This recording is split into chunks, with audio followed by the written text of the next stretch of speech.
El cambio climático solamente afecta a aquellas áreas territoriales en el mundo entero que provocan una sequía extrema y en otras lluvias intensas, o en los seres humanos que habitan en esos espacios territoriales. Provoca cambios que inducen a enfermedad, y no solamente enfermedad, sino a muerte. La respuesta es sí. El detalle lo vamos a evidenciar en función de un interesantísimo estudio que reporta la Sociedad Europea del Corazón, publicada en la revista Europea del Corazón. En el 2003 y el 2022, en Europa hubo una gran preocupación producto de la cantidad enorme de fallecimientos vinculados al tema de las altas temperaturas en el continente. 60.000, 70.000 muertes. En función de que no solamente parecía que la temperatura en la que desencadenaban estos eventos, sino ciertas características poblacionales. La edad, las personas con cierto tipo de patologías, cierto tipo de patologías en particular y algunos elementos de orden ambiental adicional a la temperatura. La Sociedad Europea de Cardiología, en la revista Europea del Corazón, nos hace conocer el estudio que les compartimos el día de hoy, no solamente generado y publicado en este medio, sino en el que participan 6 grandes instituciones dedicadas a la salud y a la cardiología en particular. Están entre ellas Enfermería Cardiovascular y Profesiones Afines, la Asociación para el Cuidado Cardiovascular Agudo, la Asociación Europea de Prevención Cardiológica, la Asociación de Insuficiencia Cardíaca, la Asociación Europea de Ritmo Cardíaco, el Consejo de Hipertensión y el Consejo sobre Accidentes Cerebrovasculares y el Grupo de Trabajo sobre Farmacoterapia Cardiovascular. Este es un metaanálisis que lo que trata es de compendiar 260 fuentes de información en base a estudios generados en el mundo entero, en particular en sociedades que ya tuvieron este tipo de eventos y que cuentan fallecidos a la fecha en función de las oleadas de calor que se presentaron en estos continentes. ¿Cuáles son en realidad los efectos que provoca el calor o las altas temperaturas en los seres humanos? Reconocidos por la ciencia, porque se han realizado varios estudios en forma experimental, no solamente en seres humanos, sino también en otros grupos de seres vivos. Y claro que altera diversos elementos en su organismo y el funcionamiento y el equilibrio que mantienen ellos. Pero en el ser humano en particular está absolutamente demostrado los impactos que pueden provocar en la función cardíaca, en el endotelio, la capa interna de los vasos, en los líquidos y electrolitos que lo contienen, en la función renal, en la función cerebral, en la función respiratoria, en todos aquellos elementos del cuerpo humano que están condicionados a su funcionamiento, la presencia de líquido, en particular agua y electrolitos. Esto está absolutamente demostrado. El cómo impacta en el balance general en el ser humano es un escenario.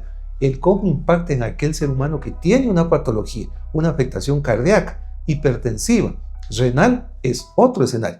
Cómo afectan a aquellas personas que sin tener patología o teniéndola son personas de edad, es también un impacto relevante. Como en los extremos de la vida, tiene una afectación particular distinta a los otros grupos etarios. 2 escenarios nos reporta el estudio. El uno, el dedicado al ambiente laboratorio en personas y animales, y lo que sucede en el contexto global en función de sociedades que tienen ciertas particularidades y que atravesaron episodios de esta naturaleza. ¿Qué nos cuenta la versión del estudio? Se analizaron en el caso de animales y estudios celulares, plaquetas en laboratorio para ver cómo reacciona al color. Se observó que a temperaturas mayores a 43 grados, las plaquetas se deforman y pierden su función. Se expusieron ratones con riesgo de arteriosclerosis a olas de calor simuladas para ver el efecto en sus vasos sanguíneos y colesterol. Entre los resultados relevantes en este metaanálisis, que lo que hace es compendiar 266 estudios, 14 reveló que cada aumento de grado en la temperatura grados centígrados por encima de los umbrales definidos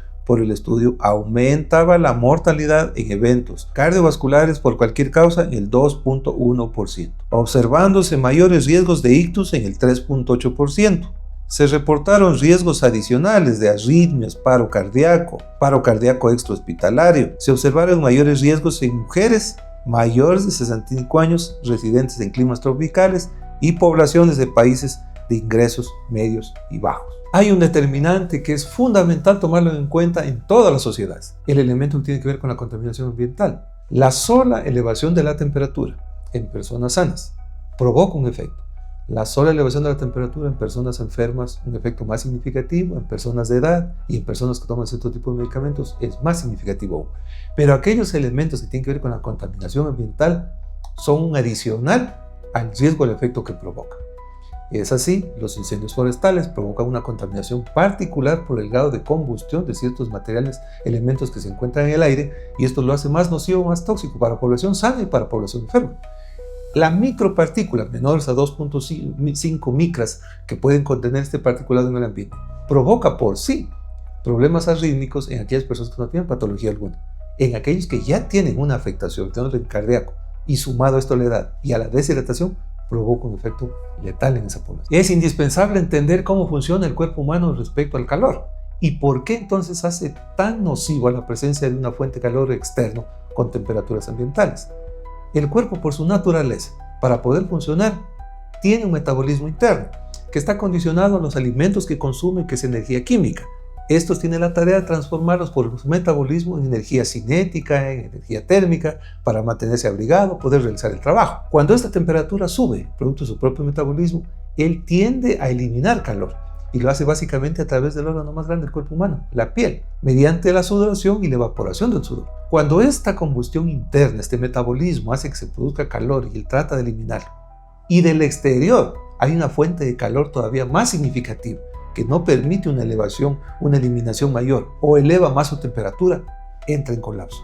Sus organismos de defensa tienden a trastabillar, afecta su funcionamiento del corazón para poder mantener un funcionamiento, afecta el funcionamiento de la presión arterial para poder mantener ese corazón y ese cuerpo humano bombeando y recibiendo sangre en todo su organismo, afecta la función renal, afecta la función de las plaquetas y el mecanismo de coagulación, afecta la función del riñón. En aquellas sociedades en las cuales las inequidades son parte de su vida cotidiana, de su realidad, el impacto que tiene que ver con las altas elevaciones de temperatura, las oleadas de calor, es mayor todavía.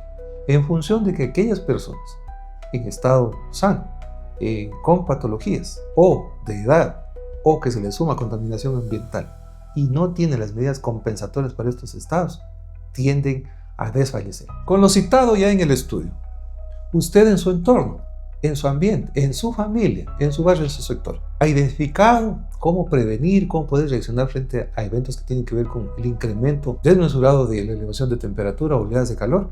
Ha identificado si las personas de edad en su domicilio, en su familia, que toman cierto tipo de medicamentos, tienen un adecuado punto de hidratación, tienen sombra, el área en la que residen tiene áreas verdes, tiene la posibilidad de un ventilador que le permite de alguna manera equilibrar el ambiente. Existen esas condiciones. Revíselas. Podría ser la diferencia cuando hay un anuncio de un incremento desmesurado de temperatura, el que usted o el ser querido que tiene en su casa pueda reaccionar adecuadamente, pueda estar protegido y pueda sobrevivir a este tipo de eventos. La reflexión en este interesante estudio es si como sociedad estamos a tono en función de las exigencias del tiempo. El cambio climático no hemos podido controlarlo hasta la fecha en función de que faltan aportes, política pública, compromiso respecto a las sociedades. Sin embargo, la realidad de los cambios súbitos de temperatura extremos en el mundo entero son parte de las realidades. Las sociedades están acondicionando su estructura en función de estos requerimientos. Existen en su sector, como en ciudades europeas, puntos de hidratación, zonas de enfriamiento, mucha vegetación que contribuye de alguna manera. O en sociedades más inequitativas, que el utilizar un dispositivo para ventilación puede generar un alto costo energético y por lo tanto puede ser reducido su uso, su consumo. Estos elementos tienen que hacernos reflexionar en función de si estamos preparados o que hay que tomar las medidas adecuadas para proteger evidentemente a los grupos vulnerables, aquellas personas de edad, aquellas personas con patologías, con problemas cardíacos o que toman cierto tipo de medicamentos. También en los otros extremos de la vida. Y en función de esto poder precautelar su integridad, porque eventos de esta naturaleza podrían enfermar, pero en muchos casos podrían ser letales para quien los padece.